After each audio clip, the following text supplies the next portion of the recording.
Digital.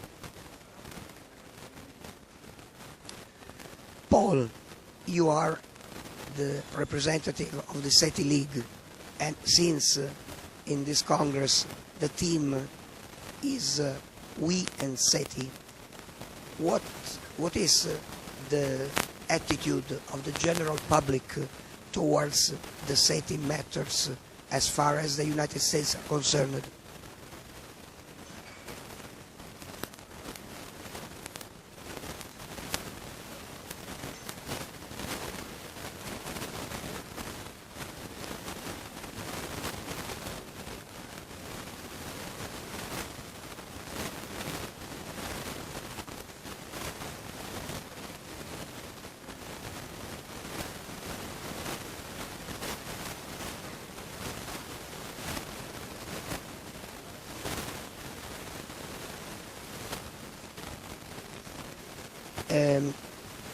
Just to have your own idea, do you think that the public interest towards the UFO problem may be positively used also to let people understand the importance of SETI?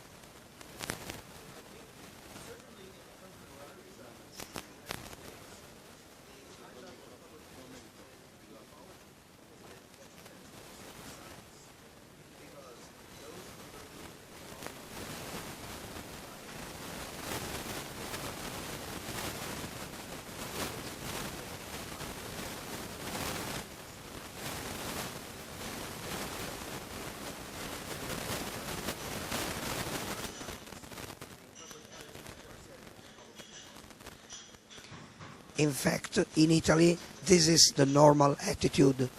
That is to make research on both the two things and to see what may the results be. And so you think that the improvement of SETI techniques may lead us to positive results in the near future?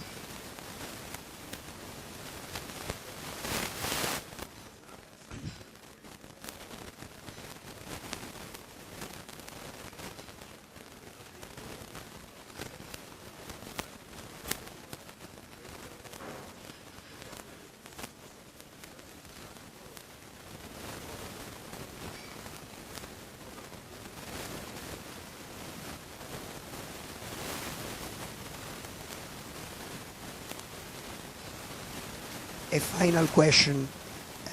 4 years ago, we had as our guest here Frank Drake, the father of SETI research.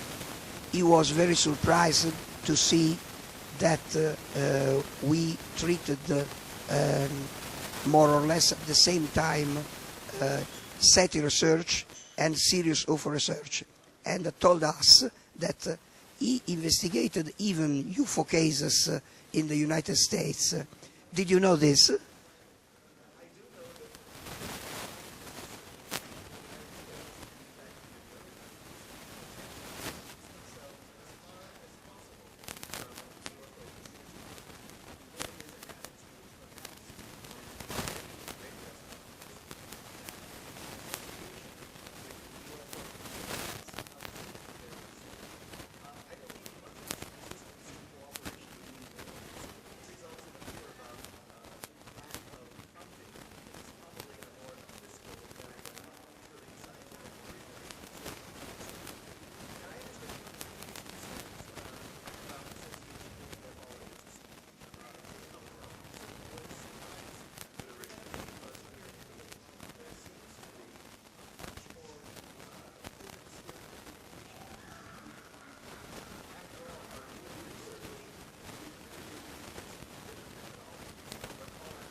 Thank you.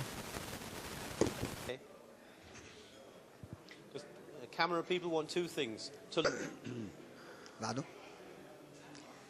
Peter, this is the second time you are here for a congress like this, and we are happy of this. What's your opinion about this congress? It's a very good question. I'm here for the second time, and I have found that Italy is developing into one of the major places in Europe for doing SETI research. If you were looking at the observatory of Medicina, which Stelio is running, the work they are doing with SETI is really wonderful. Most of the work's been done in the United States, and now the Center for SETI Research is forming in Italy, which is something very, very important indeed. I come to San Marino to meet the key people who are doing SETI research in Europe, and it is for me a very, very important meeting indeed. That's why I'm here for the second time. Another important thing, I am meeting people from a totally different direction. There are people who are interested in UFO research, which I am open-minded to.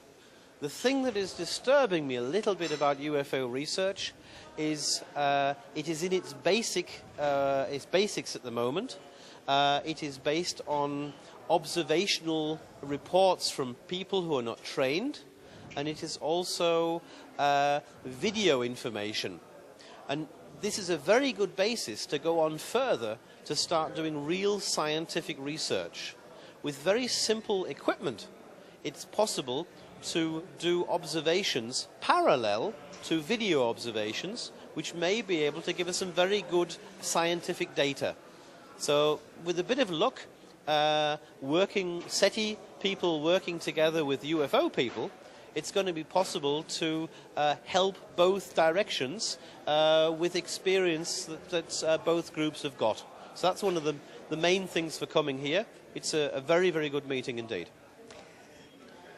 You saw that from the standpoint of the public, people is getting more and more interested, not only in the UFO question, but also in SETI. And this is extremely impressive, because normally SETI was considered by general public like an elite research. Now it seems that people coming more and more to our Congress show that they don't consider this any longer. Yeah, you're quite right. As the president of the European Radio Astronomy Club, I one day had a request from one of my members, who was a very famous professor in Europe. He said to me, through the European Radio Astronomy Club, I would like to do SETI research because it is not possible in my own institute. So that's the day I started thinking, SETI, I may have the wrong attitude to SETI, and I started positively looking at SETI, and I found a very, very high science behind it. I'm obviously a scientist, and I'm interested in scientific tools and scientific results. And SETI, a few years ago, used to be a very suspicious branch of science. Today, with my help in Europe, the Europeans are seeing SETI as just simply a branch of radio astronomy.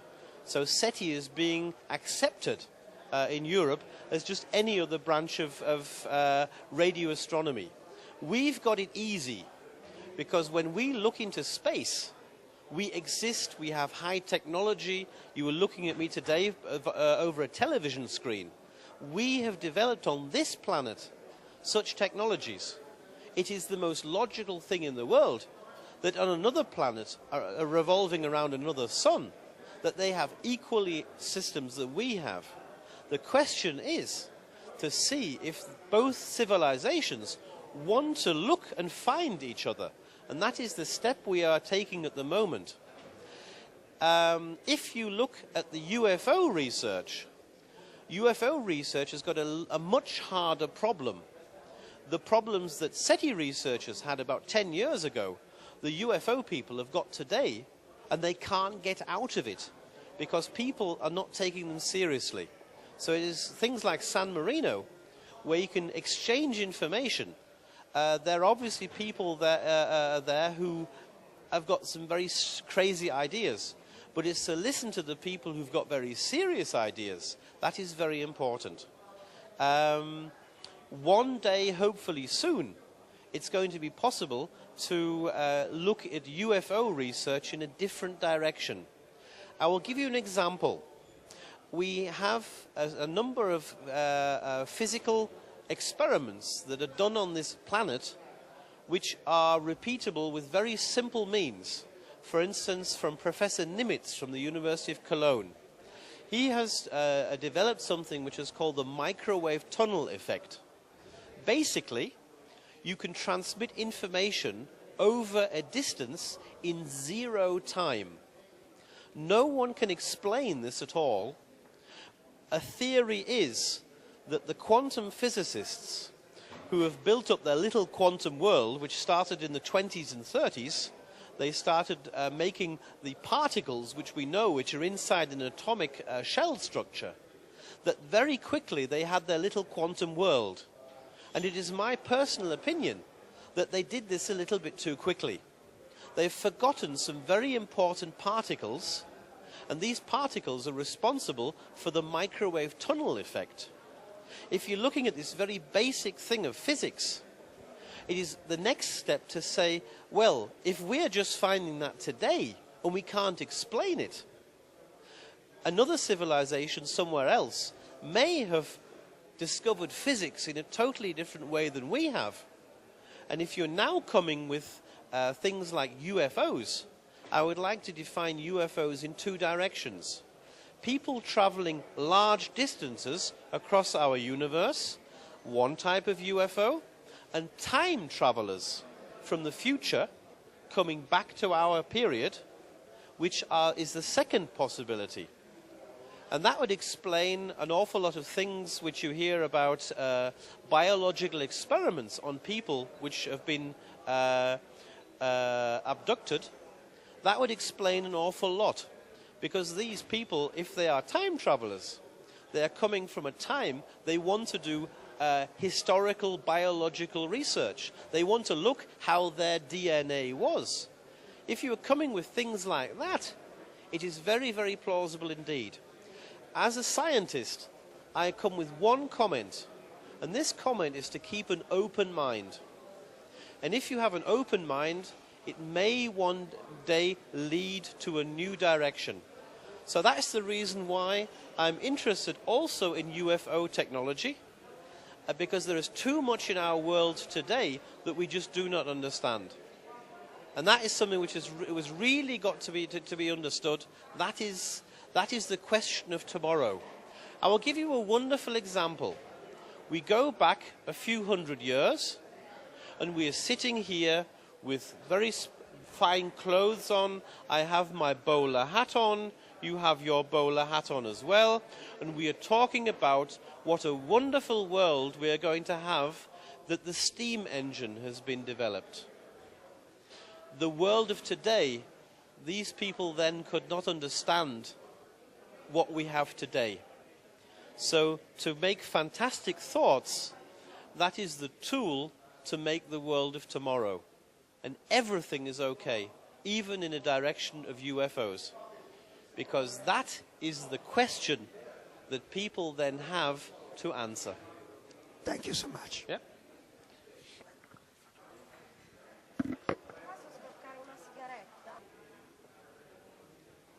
Paul, you are the representative of the SETI League here in this Congress, and not only because you travel the world as the representative of the SETI League. What is presently the attitude of the general public towards SETI in the United States? In the United States, and in fact around the world, because I am privileged to meet colleagues in all countries, there has been a very positive change in public attitude about